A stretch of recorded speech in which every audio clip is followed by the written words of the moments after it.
Media Group.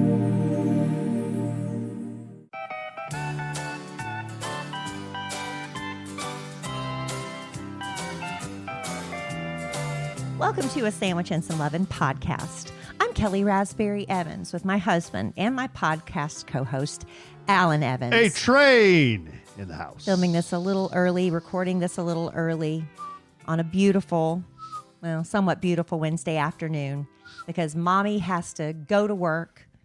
She has to leave the house in rush hour traffic to go down to the big city for an event, an appearance, putting bacon on the table. Remember that song? I can bring home the bacon, fry it up in the pan, and never ever let you forget you're the man, 'cause I'm a woman. Julie. W-O-M-A-N. Gotta say it again. And then Anjali stole it for a commercial. Yes, but it was originally a real song. What was Julie? Anjali was perfume. That's right. But you know what? We're not here to talk about perfume. We're here to talk about a lot of other things. We are. A lot of other things. So much. And what a week it has been. Okay, first of all, I did my sound check before the podcast, as I usually do. And okay, listener, I'm going to say a name and say my name, and you tell me if you get this joke, okay? Well, they're going to get it because if they don't hear your sound check, they're going to get it. Todd Cobell, please pick up the red courtesy phone. Todd Cobell, please pick up the red courtesy phone. Todd Cobell. Okay. Kelly didn't get it. May I explain? And she still doesn't get it. I get it now. You do get it now? Taco Bell. Yes. But you have to understand, dear, sweet, clean listener, as my husband likes to refer to you all, as Yes. I do as well, that before we go live taping, we are on YouTube, and we have a very small but faithful audience. Very faithful. Smaller than usual right now because we're taping at an odd time. You have to follow the podcast on YouTube, A Sandwich and Some Lovin', in order to participate in the live studio audience. And you get to witness Alan before we go live and how he takes little digs at me and tries to irritate me. And he whistles just long enough just to see how long it's going to take me to finally crack and say, please stop. What's wrong with whistling? I'm very happy. It's fine. I'm very happy. After a while, it starts, you feel your eardrums start to bleed, and you say, honey, please stop. Eardrums start to bleed. Please stop that. Eardrums start to bleed? So another thing that Alan does before we start every podcast is he does a mic check. You know, when you go to concerts and you see the roadies up there, choo, choo, 1, 2, boom, boom, boom, that thing, 1, 2, 2, that thing. Alan does these funny plays on words. Typically, they are very vulgar. So vulgar he cannot repeat them on this podcast. Now, you can watch YouTube and maybe see some on there. I can repeat some of them. So today, as I'm expecting another vulgarity to come out of his mouth, he hits me with something, a dad joke. And so my brain wasn't computing it. I'm listening like, where's the penis reference? Where's the butthole reference? You know, there's always something of that nature if y'all get what I'm saying here. Mm-hmm. So I didn't get the Taco Bell reference for a minute. It took a minute for my brain to catch up. Mm-hmm. But if my husband wants to go with dad jokes, I am so on board with that. Last week I did Mike Crodick. Please pick up the red courtesy phone. Mike Crodick. Please pick up the red courtesy phone. I'll get that right. See, like I said, a penis reference. So there you go. So now that we've got that out of the way. Ollie to cock. Please pick up the red courtesy phone. Ollie. Okay, that's enough. Really. Ollie to cock. You're going to get us banned. You're going to get us banned. I'm going to get us banned? Yeah. Because what I said was not nearly as vulgar as what you just said. So please stop. Anyway, what are we talking about? Well, you said you wanted to catch everybody up on what we did this past week, which included Cole's 18th birthday. We also had some very sad things happen in the celebrity world. We had a couple of deaths that really, really have resonated and rocked a lot of race car fans and a lot of hip hop 90s fans. So had that going on. And then we've got a lot to look forward to as well with, upcoming celebration of our country's 250th birthday. We're less than 6 weeks away from that now, and some things that are happening and moving and shaking. So we've got some stuff to get to today, honey. Okay. If we can get that vulgarity out of our minds and move on. Before we get into all that, to get that vulgarity out of their minds, I'll tell you a joke. Good, clean, middle of the road Midwestern values. Good, clean. You can tell. You can tell Mama this. That's joke. what I want. More of that. You have heard of you're familiar with Bob Ross. The painter with the curly hair that paints fluffy trees. The painter with the curly hair that paint, fluff, happy clouds, happy trees, happy trees. Did you know he had a brother named Albert? I did not. Now, Albert wasn't as famous as Bob, but Albert was known for his 12-foot wingspan. Oh, okay, I get it. And I fucked up the punchline. But you said F. Sorry, screwed up the punchline.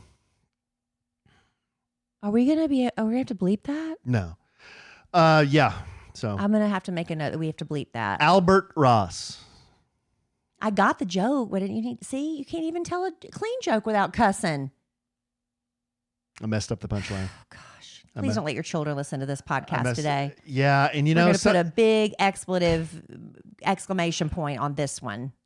Okay, we have several of our listeners who are not getting the joke. Of course, Amy Wilkerson is not getting the joke. Our live studio audience members.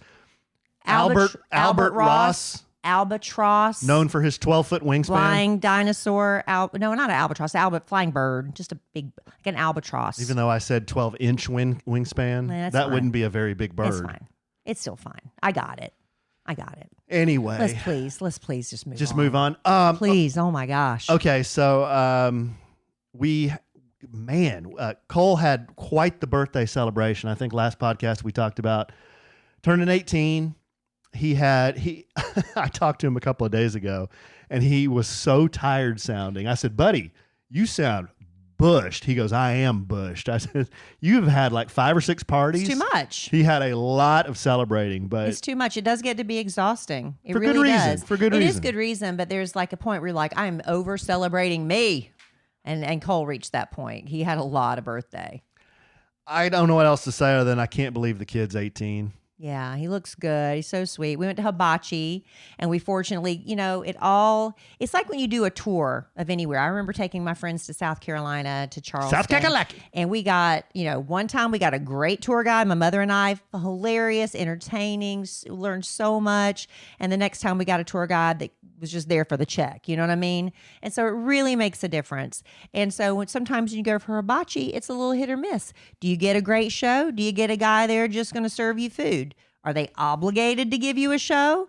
I don't think they're obligated. It might affect their tip if they throw a little, shrimp in your mouth or, in this case, make an egg appear.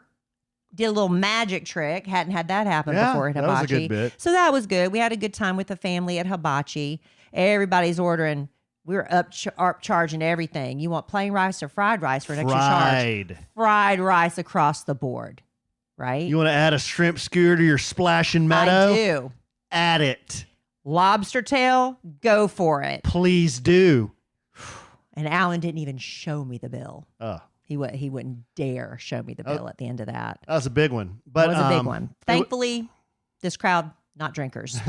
No alcohol. So it was just all food. But that was fine. It was fun. It was fun. And then the next night we got together just to go out for, big desserts. And he was so full he could barely eat. And then he had another big celebration with all his guy friends. So he was thoroughly, thoroughly celebrated. Cole wanted he had a list of things. He had some like normal things like shoes and shorts and stuff. But his big thing he wanted was a PlayStation 5. PS5, yeah. PS5.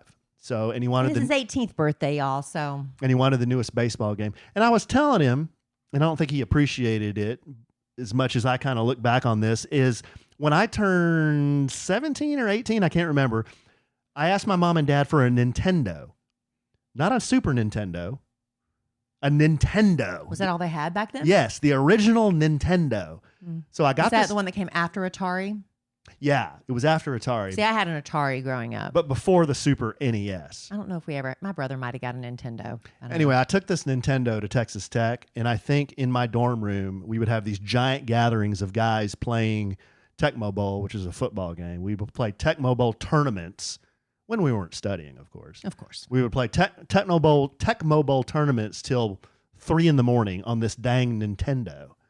So I was explaining this to Cole, and he was kind of like, "Oh, yeah, that's cool." But I was thinking, well, who knows? That's a high level of excitement for him. Yeah, maybe you'll take this PlayStation 5 to college, and you'll have baseball tournaments. And of course, I'm thinking, no, you can't, because somebody will steal it.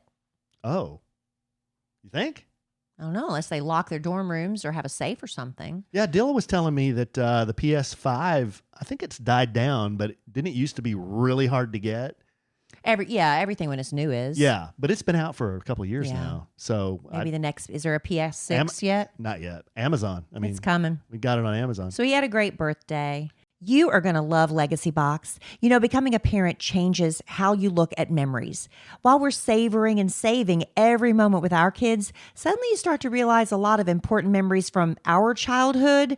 They're trapped on VHS tapes, camcorder tapes, photo albums, crammed into boxes labeled "Do Not Throw Away" and shoved into an attic. Those are at risk of being destroyed by heat, moisture, disaster, time. And once they're gone, they're gone. That's why you need Legacy Box now. They're the world's largest digitizer of home movies and photos. And the process is so simple. They send you a Legacy Box and you fill it up with old VHS tapes, pictures, film reels, slides, DVDs, whatever you've got. Their team in Tennessee carefully digitizes it all by hand. They send you back the originals plus digital files on the cloud or a thumb drive. Ordering a Legacy Box is one of the best things I've done for my family, because now instead of just telling my kids about that crazy vacation I took to the mountains when I was a kid, I get to show them and relive it with them. And right now, during Legacy Box's Father's Day sale, you can save big while preserving your family's history. Visit legacybox.com/sandwich to get started today. That's legacybox.com/sandwich. It's the little things that make a big difference in how I feel. Now, for me right now, it's about stretching. I didn't realize how stiff I was until I started doing it. I love when I can stretch a little further than before. It makes me feel refreshed when I'm done.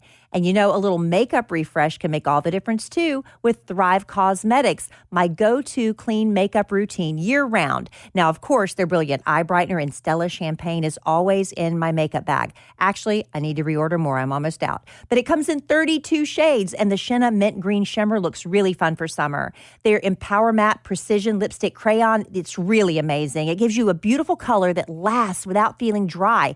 They have 18 buildable shades, and I love the Dusty Rose Kaiza color. I think that's how you pronounce it. But the best part, for every product you buy, Thrive donates products and funds to help communities thrive. So far, they've given over $150 million in products and cash to over 600 giving partners. This is beauty with purpose. Amplify your summer look with Thrive Cosmetics. Go to thrivecosmetics.com/sandwich for an exclusive 20% off your first order. That's Thrive Cosmetics, CAUSEMETICS.com/sandwich.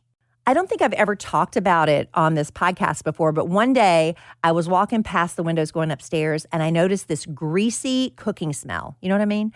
It turns out it was our blinds. Something about the sun was breaking them down over the years. And who knows how long they were there before we bought our house. We needed new blinds bad, and that's what led me to 3-Day Blinds. I absolutely loved how easy they made the whole process. They send a professionally trained design consultant to your home. It's a free, no obligation, same-day quote. And they've got thousands of options to fit any budget and style. It's not just blinds. They've got shades, shutters, drapery too. 3-Day Blinds even has those motorized smart blinds that work with Alexa. Those are so cool. They take all the measurements. They handle the installation too. And it's perfect because I'm not handy. And what a difference it's made. This is an upgrade that makes your whole house feel refreshed and polished without having to do a big renovation. Right now, get quality window treatments that fit your budget with 3-Day Blinds. Head to 3dayblinds.com/sandwich for their buy one, get one 50% off deal on custom blinds, shades, and drapery. For a free, no charge, no obligation consultation, just head to 3dayblinds.com/sandwich. One last time, that's buy one, get one 50% off when you head to the 3dayblinds.com/sandwich. But check this out, babe. So like when we started doing the podcast, Cole was 9. Mm-hmm. It's true. So we have over the years. We're right at our 9-year anniversary. Isn't that crazy? We started a month before we got married, and we got married July 1st. So we're right at, I don't know the exact date we started, but we're right at our 9-year anniversary. Isn't Yeah. that nuts? Like you can go back and listen to, I guess, adventures we had when he was a little guy. I think you could even hear their voices on some of the podcasts at first. Yeah. I'm not going to lie. It kind of hit me. Kind of hit me in the feels a little bit. Yeah, when you were going through those old photos, God, he's sending babe. me all these photos, and I was at work, and I was like, I told JC, it's like, Alan's all in his feelings this morning. It was hard. Yeah, it is hard. It was hard. And I got to But they come back. Emma Kelly's back. Yeah. She's doing so good, y'all, though. I got to thinking about this a little bit is like when we were kids, you had paper photos to go through of relatives, or, you know, you could go back a little bit, but everything is digital and has been for years. But it's so easy to go back and find a very clear picture of you holding your son or child when they were an infant, and then compare that to now. And it's just such a, I don't know how to explain it. It's such a sharp contrast when you see those two images next to one another and they're super clear. It's not like I'm looking at an old grainy black and white photo. Look at that photograph in the bottom of a box or something, you know? It's what just, the hell is that on Johnny's head or whatever? Johnny's head. I forget how the song goes. I'm not explaining it very well. It's just it was shocking to go back and see some of those photos where they're clear as day, and I look because it makes it feel more close. I guess like I look younger.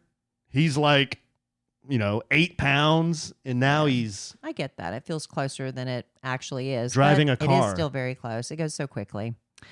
But yeah, he's doing great. He's really excited. He's already got senioritis, and he has a whole senior year left. So that's problematic. He's already got one foot out the door, ready to go to University of Arkansas. And so there's that. And McKelly, of course, so glad not to be going back to Arkansas. She did not have a great experience, but she's home now, and she is just so, it's like a weight has been lifted off her shoulder. Don't you think? She just seems like a different child. Yeah, she's so happy to be home. She seems to really be enjoying her job, which is great. She's That's got a job really as great. a hostess, and she told me the other day, she goes, I don't want to go, but I love it when I get there. I said, that's my life every day. I dread when my alarm clock goes off every morning. I hate that part, but getting to work, you love it. And that's the thing. Who loves getting a shower, getting dressed, and having to drive across town in traffic? Well, there is probably a handful of people that do, but she absolutely loves it. And she's going to really love it when her first paycheck kicks in.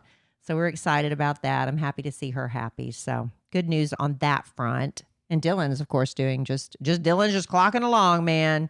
Dylan's going through a phase, I think, where he's experimenting with his hair a little bit. He is, and we're not saying anything. Not saying one word about it. Not saying a word. You know what? Because when I was his age, I was experimenting with my hair, and I didn't want to hear any guff from anybody about it. I was going to do what I was going to do, and that's fine by me. He's frosting his hair now. He is. Is what we used to call it back in the day. Do you still frost your hair? That's what he's doing. He's frosting it. Is it a highlight? It's highlights, or a but we call frost? it frosting because it's like that icy frosting. I don't know how else to explain it, but I remember Aunt Judy used to come over and do that to my mama, and my mama would do it to her. It was a frosting party, and that's what it reminds me of. But Dylan's a cute kid. He can pull off any hairstyle he wants, and we're just going to say, thumbs up. You look good, kid, right? 100%. 100%. Yeah, but I was looking at some old, he always had just kind of the normal little kid haircut. But the last couple of years, he's been way more into, I've noticed fashion. He's been dressing a little grooming, more. Yeah. Colognes. Yeah. Shoes. And he's our last one, babe. Yeah, and he's still not really digging girls yet, which is fine. Plenty. He's 13. He's totally into sports. Girls are like, meh. They'll come. Yeah. They like him, of course, because he's just adorable. I don't know. I think at that age, if I'm trying to remember, all the girls were like a foot taller than me. Yeah. And it's just weird. He's starting to grow, though. He's hitting a little growth spurt. He is. But I remember the girls sprout up, and they're like the height they're going to be the rest of their life, right? At 13, 14, 15. But then he's got a lot of growing to do. Yeah, because he's got a tall daddy. We'll see. It's really, that just made me think, because he's 13, and we were just talking about this on the Kid Craddock morning show this morning. Nationally syndicated. Derek Huff on Dancing with the Stars, he was on a podcast, and he was talking about the bullying he faced when he was a kid because he was into dance, right? And I've often thought about that. I watched Dancing with the Stars. I've I've kind of have an ebb and flow relationship with it. I used to really like it, and then I fell off the wagon. And then my daughter, the young kids, college kids, they love it. So it gave me something to connect with my daughter on. So used to be I just watched like the first 3 or 4 weeks. Yeah, they're all doing good, and then I'd lose interest. Now I watched through the end, and Emma, Kelly, and I even went on tour, and we saw them on tour a few weeks ago. Anyway, I remember one of the Tremovsky brothers, he said something one day. He just wanted to thank everybody. He said, because people have embraced their dancing, they get to take what their sport. I mean, it's a dance. This is a sport, what they do in their hobby. No ball. And they get to, but honey, it is so hard what they do. No, I agreed, but it's not a sport. All right, whatever. I'm not going to get in that debate with you. That's beside the point. Okay. He was just thanking the audience for embracing it so they can make a living doing what they do. And I've often looked at it because these are grown men dancing, but I was like, at one point, these were little boys, and they were enrolled in formal dance class, jazz, learning the samba and stuff. And I was wondering, man, I bet some of those kids, those boys especially, really put up with a lot of teasing and bullying. Well, Derek Huff talks about what he went through. Y'all, it is criminal. Really? It is criminal. Like what? People, and I don't know, do you put the other 10 and 11-year-old kids in jail or their parents in jail? I don't know what you do. Put them in juvenile detention? Is that what you do? He said it went beyond just teasing. They would, first it started off with, pushing, attacking, spitting. They tied him up and hung him upside down from trees. What? They held a gun to his head. Oh my goodness. Yeah. Come on. Yeah. And he said it was so bad, he developed night terrors, bedwetting, had real issues ever sleeping anywhere except for his own home. And then when he got a little bit older, he started fighting back when he got a little bit bigger. And he got expelled from school for that, for defending himself and retaliating. But he moved to London when he was, I think he said 12 or 13 years old. Good eye, mate. And he said he finally he went over there to train professionally with ballroom dancing. That's the word I was looking for earlier. And he said he felt safe there. And I guess he was in more of an environment that was more accepting of boys and arts. And that's when he felt safe and the bullying stopped. But isn't that awful? That is awful. That's horrible. I didn't know that. I didn't know. Where did he grow up? I don't know where he grew up here in the United States, but he, after like 12 or 13, he went to London. But it's just awful. But I thought about that, and then Derek Huff was talking about that. And I know a lot of kids go through bullying. I hear stories, Emma Kelly's, we don't ever hear stories of bullying from our boys, but I know JC's son and his daughter, he comes into work sometimes and talks about the things that are going on in middle school. And it's just like, what are you going to do? What are you going to do? I've checked in with the boys a lot over the years because I'm worried, I'm naturally as a parent a little worried about that because of stories like this. And they always tell me, no, I don't. I haven't experienced that. I don't really hang out with people who do that. Yeah. So I guess I'm really lucky like that. Yeah. They've never run into that. If our boys were into theater and dance and and singing, they probably would be teased and tormented.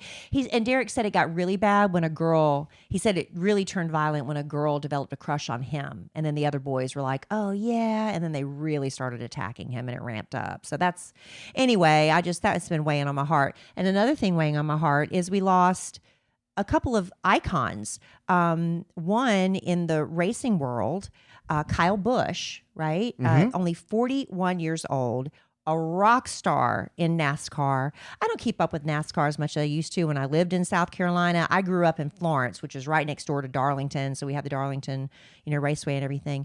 But Kyle Busch, they said on May 10th, he was racing. And before he finished the race, he radioed his crew and said, I need to get a shot.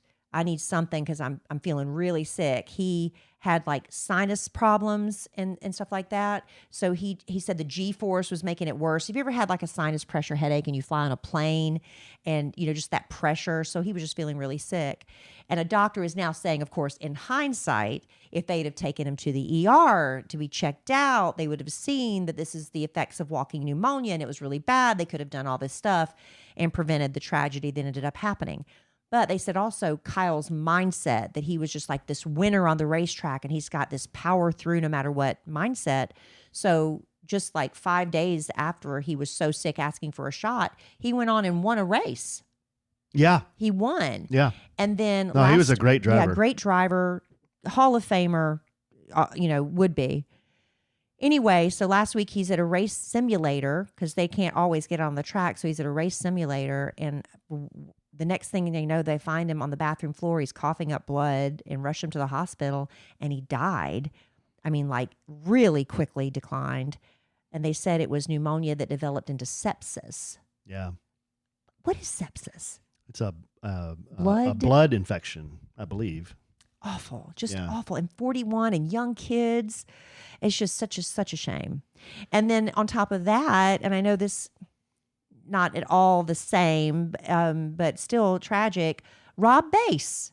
We literally were just talking about him, my girlfriends and I, about a week or two ago. Rob Bass checked out? Yes, he died. He had privately been battling cancer. He was 59, my age. Wow.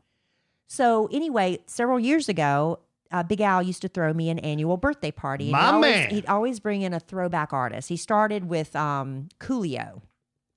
And then he brought in, I can't remember everybody's brought in, but he always had Spinderella come and do the pre-DJ, and then he'd have an act. One year he had Flava Flav MC, and Flava Flav was so rude to me. I'm like, this is my birthday party, Flava Flav.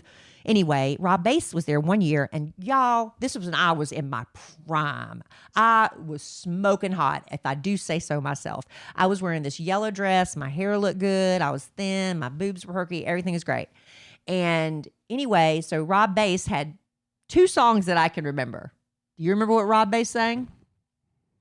Joy and Pain. Joy and pain, like sunshine and rain. And then what else? Give it to me, Rob Bass. I don't know. It takes 2 to make a thing go right. I didn't know that was Rob Bass. It takes 2 to make it out of sight. Okay. Hey, all right. I'm on a rock right now. I'm Rob Bass and I came to get down. I'm not internationally known. I should have known but that. I came to rock the microphone. Anyway, he had 2 songs. He sang each of them a couple of times because that's what you do.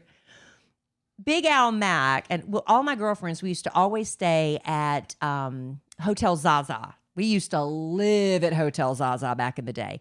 They have these big theme suites.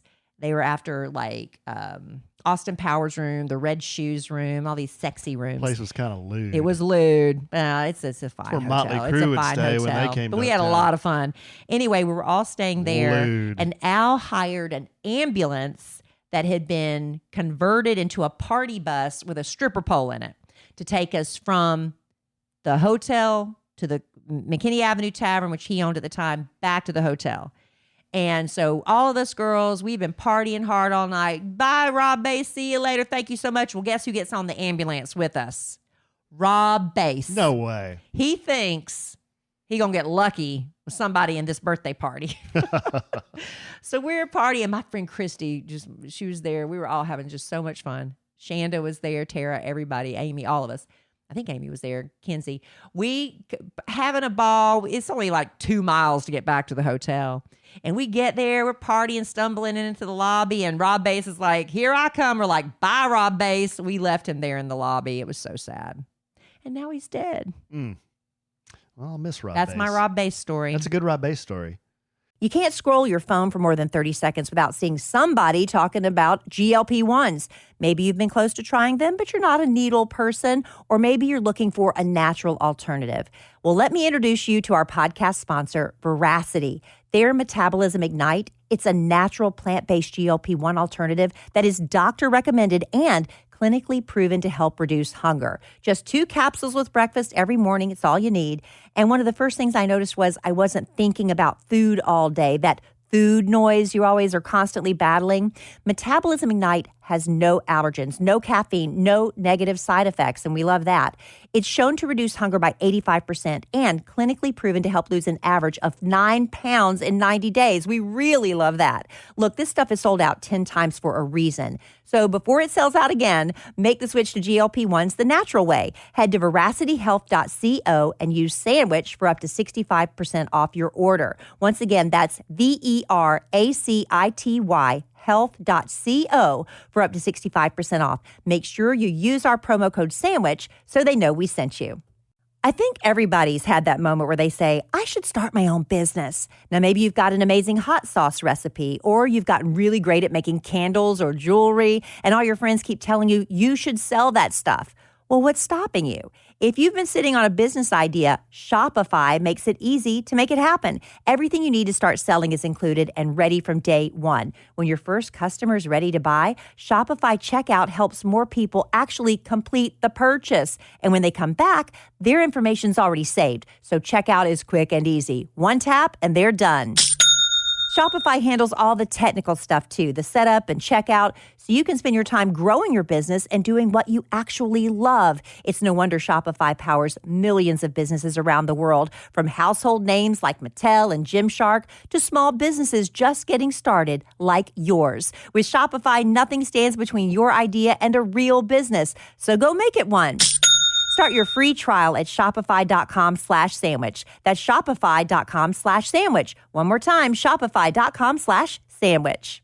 Now that I've reached a certain age, I realize how much my sleep affects me and everybody around me. It affects my energy, my mood, my patience. And I've also learned that I don't need to waste a lot on fancy sleep gadgets, because one of the best things I've done is upgrade to Boll and Branch sheets. I noticed the difference from night one. They are incredibly soft, so breathable. It's because Boll and Branch's sheets are made with 100% organic cotton that's woven specifically for airflow. Now I don't wake up feeling hot with sheets sticking to my legs anymore. My sheets keep me cool and comfortable all night long. And they've actually gotten softer with every wash. They even did a survey of their customers. 94% of them said the same thing. I love my Boll and Branch sheets, and honestly, I can't imagine ever going back to any other bedding. Sleep cooler this summer with Boll and Branch during their annual summer event. For a limited time, get 20% off site-wide at bollandbranch.com/sandwich with code SANDWICH. That's Boll and Branch, BOLLAND, branch.com/sandwich. Code SANDWICH to take 20% off. bollandbranch.com/sandwich, code SANDWICH. Exclusions apply. Do you have a Rob Base story? I don't have a Rob Base story. I have a Kyle Busch story. You do? The company I used to work for, we sponsored the Miller Lite car. If you're into NASCAR, the number 2 car was the blue Miller Lite car, and Rusty Wallace was the driver for years. He's like a NASCAR legend. When he retired, the driver was Kyle Busch, so I got to be around him a little bit, but he would do... He was real cocky. That was his bit. Yeah, you know? He was really young then, but he would do events and stuff. But in fact, I've got a picture of him and my good friend Bob, who played the Dave Lennox character. I was just looking at the other day because I saw the news and I'm like, oh crap, I got a picture, an autographed picture of both of those guys around here somewhere. So yeah, that's it. He wasn't my buddy or anything, but I had pretty decent memories of Kyle Busch. Yeah, so it's really sad. I used to really be into NASCAR quite a bit. Yeah, it's fun. Because of that, because my company was into it. But I had a dude I used to work with, and he was really into racing, and he had a suite at Texas Motor Speedway at the Speedway Club. So that dude he took me and my dad and JD and my sister too, I believe, one year, and he took us up there to the Speedway Club. And we had the headsets to watch, the race. I'm telling you, if you've ever watched racing on TV, take it or leave it. But racing in person, everything's different. Oh my God, it is so fun. I'd rather watch football on TV though. Yeah, for sure. Yeah, for sure. But I went one time. I got invited to the infield at Darlington Raceway, and I got to go in one of the pit crews. I can't even remember which. This has been the early 90s. I don't remember.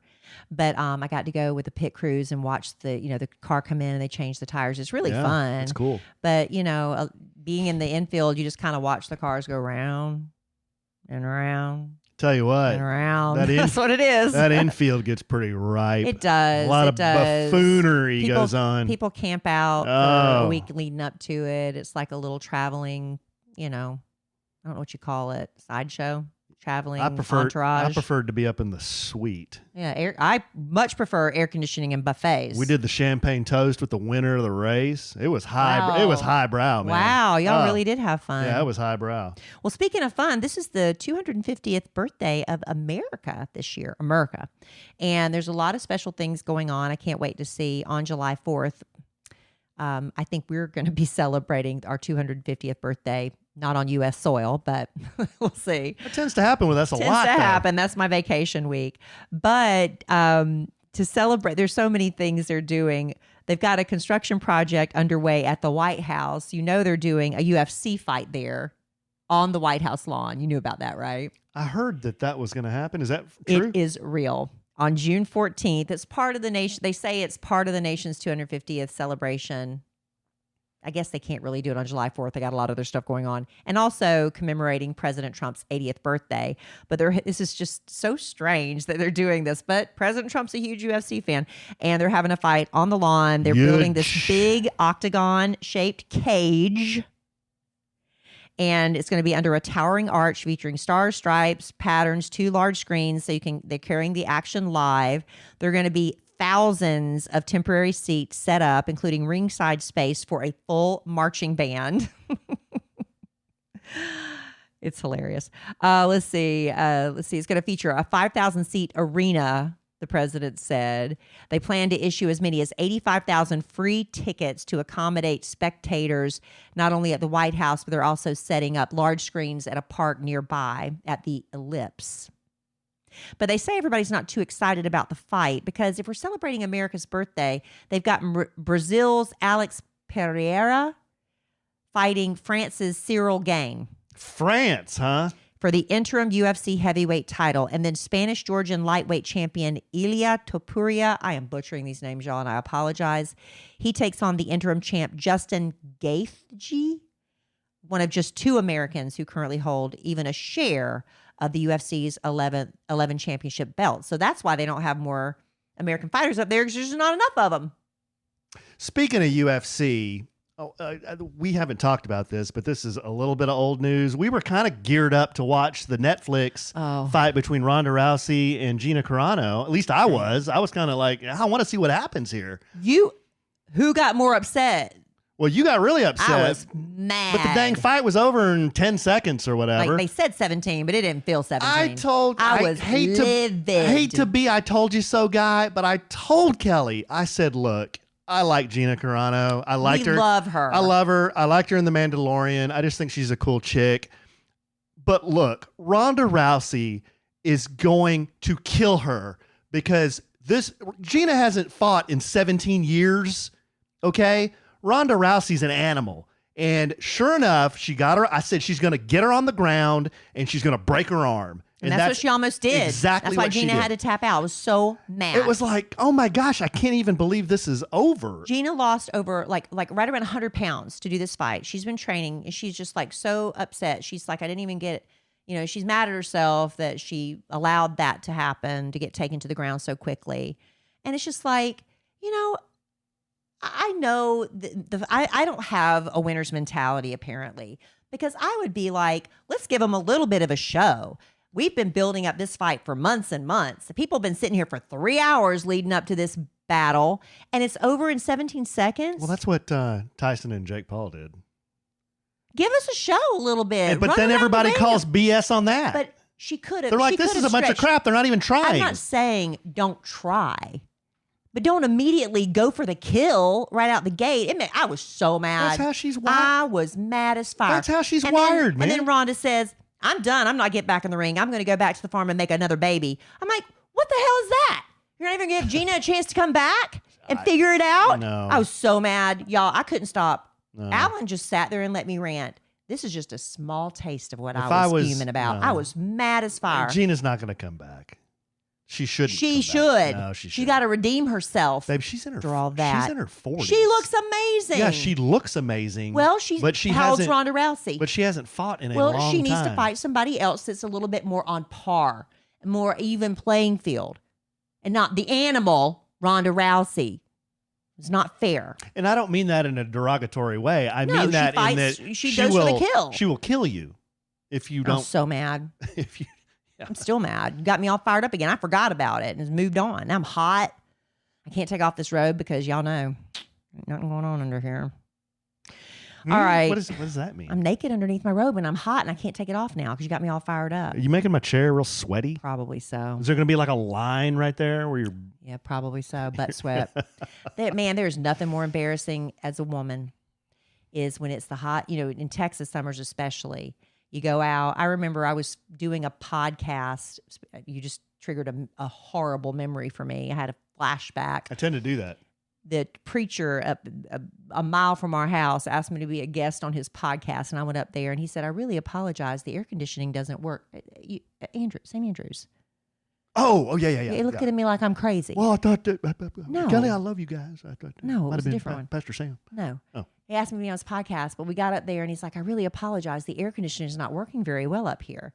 And I wore a nice dress because, I'm going to a church to do the podcast.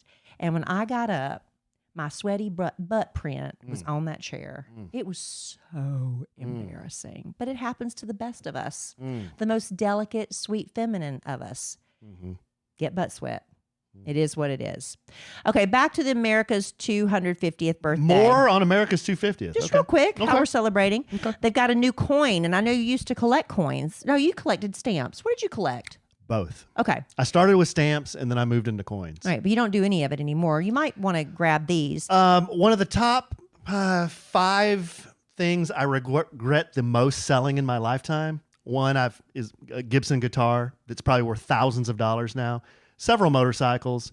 My entire freaking coin collection. Babe, I had... Why'd you do that? Because I'm an idiot. Why did you need the money? Or you just bored? What was it? Bored. I had a buddy who I went to high school with. Took advantage of you? No, he didn't take advantage of me. He was into coin collecting too. And I said, "Look, buddy, I'm done with this. Do you want to just buy my collection?" I think I sold it to him for like $50. I had thousands of dollars worth of coin. I had stacks of silver $50. I had stacks What were you thinking? I had stacks of silver dollars. What were you thinking? I wasn't thinking. Why don't you call him up and see if he still got them? I would take all my allowance and go buy silver coins. I would buy rare coins because I loved it. It was, to me, it was really interesting and a lot of fun. But have you seen the price of silver now? I mean, it's crazy. When I was buying this stuff, silver was like $5 an ounce. $5 an ounce. What is it now? So you could buy a ton full of silver coins. And I had that. Oh, gosh, it's hundreds of dollars now. Hundreds of dollars an ounce. What were you now. thinking? Anyway, they've got new coins coming out. The U.S. Mint has been shipping 2026 semi-quincentennial coins. They've got a quarter honoring the Declaration of Independence, which will be distributed through commercial banks and financial institutions starting Monday, June 1st. It's the Declaration of Independence quarter, the third of 5 new quarter dollar designs for the year. So one side features Thomas Jefferson, who authored the Declaration of Independence, 3rd President of the United States, with the inscription E Pluribus Unum, in God We Trust, and 1776 -2026. Wait a minute. E Pluribus Unum doesn't mean in God We It's got Trust. both of those. E Pluribus Unum, In God We Trust, Oh, yeah. and 1776 to 2026. What does E Pluribus Unum mean? All for one. We are all one in one for all. What Yeah. does it mean? Something like I that. took Latin. I was trying to figure it out. Among many one, Okay. I believe. The reverse depicts the Liberty Bell ringing with the crack visible. And the inscriptions on this side are the Declaration of Independence, quarter dollar, Liberty, and United States of America.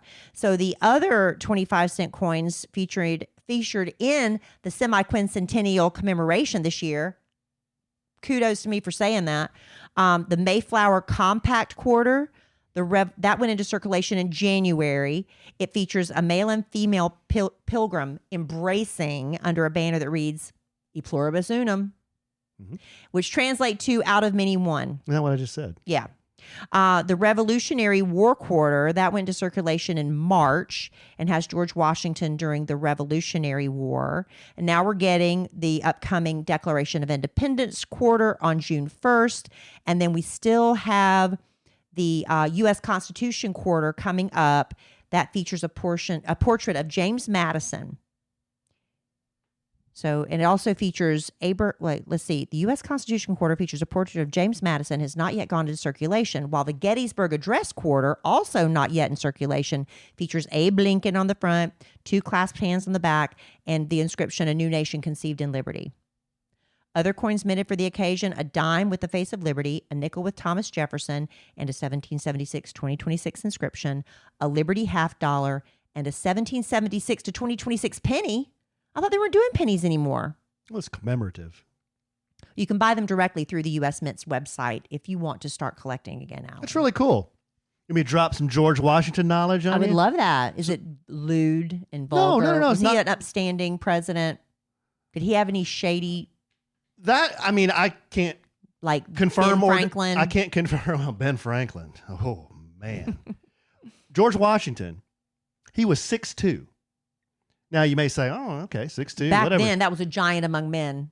Dude was like a 7-footer. If you've ever gone to tour like Mount Vernon or any of those old homes from the 1700s, and they have some of the original furniture, people were tiny back then. 5'4". Tiny. Men were like 5'4", 5'5". The bed that Lincoln died on, tiny. Well, Lincoln was tall too. But he was tall too, but I'm just saying tiny. So George Washington, he was 6'2". Bro had reddish hair. Huh. He didn't wear powdered wigs like everybody thinks he did. He had just reddish, brownish hair. He was 6'2", and he had wooden freaking teeth. Yeah, I knew So that. imagine this guy. This is the guy who's like, and he apparently was kind of a imposing figure, right? Yeah. Of a bigger, kind of stockier guy. So this is the guy. This is the guy who we're following. Because King George said, you know what, George? Here's what you need to do. You need to give us your guns and pay these insane taxes on your tea. And George Washington said, no. Screw you, bro. Watch this. Mm. Yeah. Another, probably a little flowery, more way of saying it. Yeah. American history is wild, man. You go back and start, we've all taken history in school, but you go back and They you just gloss over stuff. You start getting Memorize dates and memorize wars. dates and all that BS, but then you start learning more about like what these people were like. It's crazy. Yeah, if I was a history teacher, I know you got to teach certain things, to get through the state testing or whatever, but I would just really dive into the personal stories. That's how you get the kids interested, right? About the you don't have to go through the lewdness stuff, but the real personal stories and the tragedies and the love stories and stuff, and you really bring it to life for them. Like what were the people like? Because you think about it, it just seems, and it was a long time ago, but 250 years. In the grand scheme of things, that's not very much. That's not a lot of time. We're still a baby country, right? Really. So the country has really come a long way in just a short amount of time. Yeah, we're but toddlers compared to a lot of countries. We are. Yeah. So anyway, there's that, my love. Very good. Coins. I used to really be into it. Lost a lot of money at it. Hey, I can't be too mad at you, but I was a kid. I didn't know any better. I used to buy a bunch of comic books and kept them in brown paper grocery bags under my bed. And I'd buy all the Archie comics. I know I had first editions because I was at the Young 712 every weekend with my allowance money buying first comic edition. books. Amen. And I threw them all away because I was cleaning out my room one day.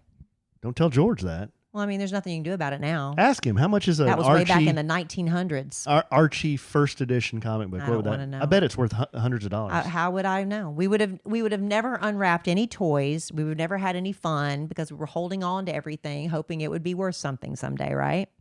The Star Wars figures. I'm such an idiot.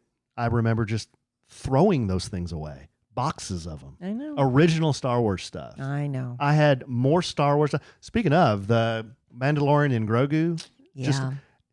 Who's saying it's bad? Like, who are the people that don't like it? Well, Like Star Wars fans or critics? Well, there's a lot of purists that don't like what Disney's done with the franchise, but this is the lowest box office opening in Star Wars history Okay. over the holiday weekend. Before that, they said it was Solo, Yeah. whatever story. That was in 2018, I believe, Yeah, with yeah. 103 million over the same Memorial Day I saw holiday that. weekend. I saw that one too. Yeah. And what'd you think of that? Yeah, it's okay. See? Yeah. And people are saying that The Mandalorian and Grogu is basically like watching 2 episodes of the TV show.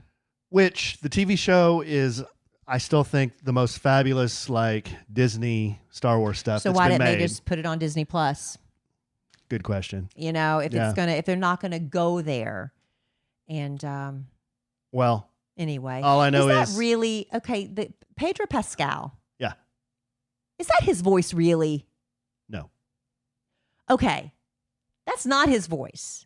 Like that's just his face when he's talking through the mask. Yes, I don't think so. No, it doesn't sound like him at all. No, right? I know that there are actors out there who are British and talk American, American talk British, whatever you pretend. That's not his voice, right? And he only takes off his mask like for 5 seconds a couple times, and they say he does take off his mask very quickly, very briefly in this movie. That's not him walking around all the time with his mask on. If that's, is it? I mean, come on. In the series, it was. Because why would it be? If it's not his voice and they're not showing his face, what is the motivation for him to say, okay, I'll wear this hot suit all the time and walk around? You're not even hearing my voice or seeing me. The only thing I've heard is I've heard him interviewed about it, and there is I don't know what kind of acting you call it when you're not speaking, but you have... Call it miming? Maybe it's miming, but there are movements and things that he makes and does that are intentional. Right. That go along with whatever is happening. The dialogue. Yeah, that go along with the dialogue. And it's very subtle, and he was talking about how he had to learn to do this or whatever. But yeah. So that is him. That's what I was always told, and I've heard. Yeah. I'm just wondering. Now, you know, 3 different dudes played Darth Vader in the original movies. So you had... Can you tell the difference? Do you think you can pick them out by the way they walk, the way they do their hand gestures and things? Yeah, David Prowse, who was in the costume, he was like 7 foot tall. Mm-hmm. And then there was a guy who did the stunts. I forget his name. And then James Earl Jones did the voice. Yeah. So you had 3 different guys that played one character. But yeah. Only 2 in the suit, though. Yeah. But they would actually, you know what's weird is you go back and listen to watch some of the making of Star Wars. And David Prowse would say the Darth Vader dialogue, but in his voice, which was British. It was before they put James Earl Jones's. He always thought that they were just going to use his voice. And George Lucas was like, no, we're not using your voice. We're going to use this guy's voice, which is James Earl Jones, which was very imposing and intimidating and deep and whatever. But yeah, you can go back and you can find him online, and you can watch him filming the scenes, the actual scenes in Star Wars, and he's, doing the Darth Vader dialogue, but it's in this kind of squeaky British voice. It's really weird.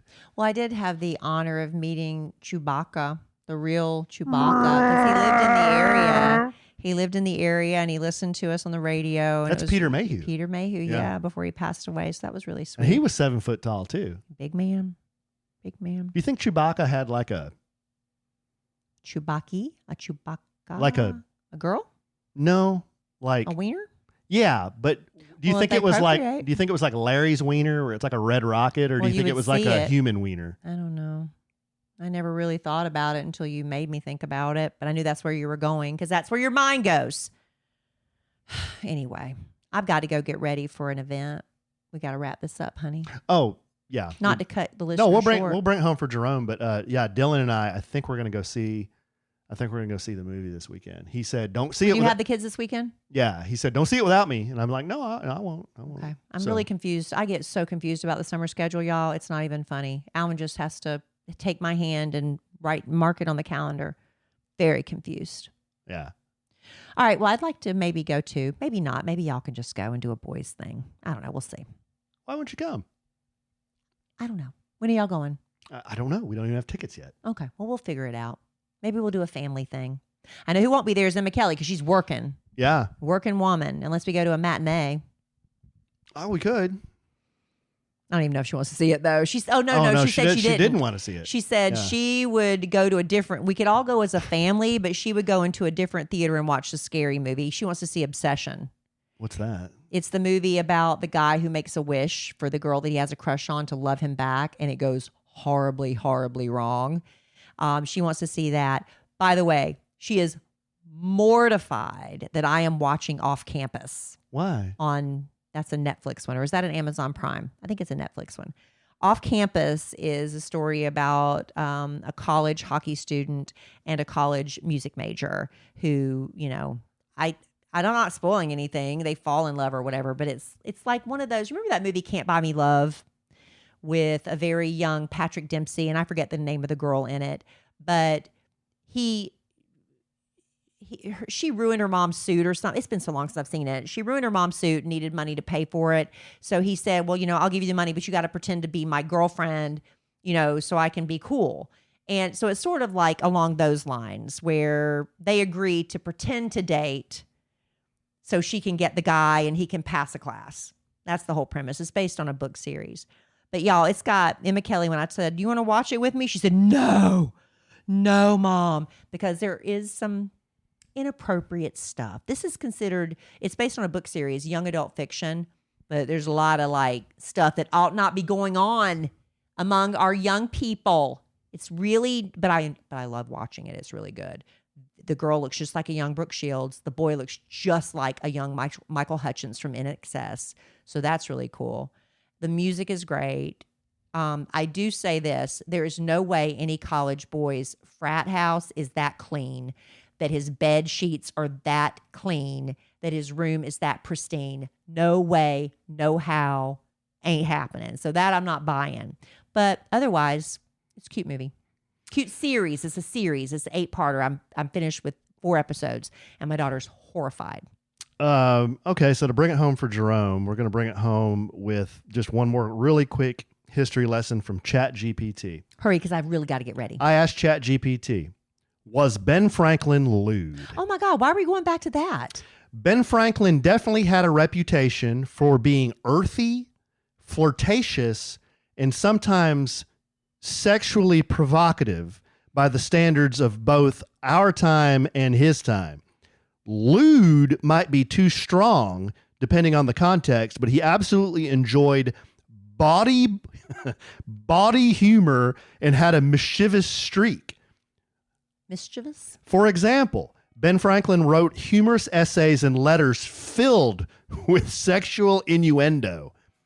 His famous essay, Advice to a Friend on Choosing a Mistress, argued, partly joking, partly serious, that older women made better lovers because there's a country music song they like were that. More experienced, discreet, and appreciative. Yeah. Older women are beautiful lovers. Older women, they understand. I've been around some, and I have discovered that older women know just how to please a man. I think that's right. I haven't heard that in a long time. Now, here's what I've heard. He was in Paris during the 1770s and 1780s. This is when I heard he was just off the chain. What it says here is he became somewhat of a celebrity and cultivated an image as a witty, charming, older intellectual. Rumors of flirtations followed him constantly. See, I've read that this is when he was in his big dinner party scene. Lots of dinner parties with lots of guys. With guys? Yes. You're saying Ben Franklin was gay? I'm not saying that. I'm just saying he went to a lot of dinner parties with guys and drank a lot. And girls there too? I don't know that. Oh, I haven't heard He that. enjoyed tavern culture, social clubs, satire, and irreverent humor. That said, there is no solid evidence he was wildly scandalous in the modern sense.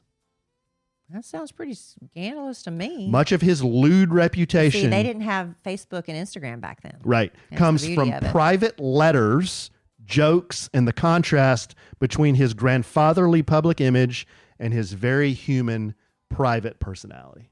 All right. There you there's go. That. There you go. See, now what kid wouldn't have their ears perked up in history class? Yeah. Is that Maybe we leave out some of the details. isn't that more interesting than It is interesting to think that our, historical figures were very flawed. a lot of people think he was a president too, which is really weird. I know. Just because he's on the money doesn't mean he was a president, That's true. That's true. Anyway. All right, babe. You got anything else? No, I've really got to go get ready. I'm going to be late now. I love you desperately. I love you. I love our listeners desperately. I love y'all. I love the 250th anniversary of our country desperately. I love Cole Evans desperately. Emma Kelly Raspberry desperately. I love Ben Franklin desperately. Oh. Did I say George Washington? And George remember. and George Washington desperately. And I am sure we will podcast again real soon. And the immortal words of the great Keanu Reeves, life is good when you have a good sandwich.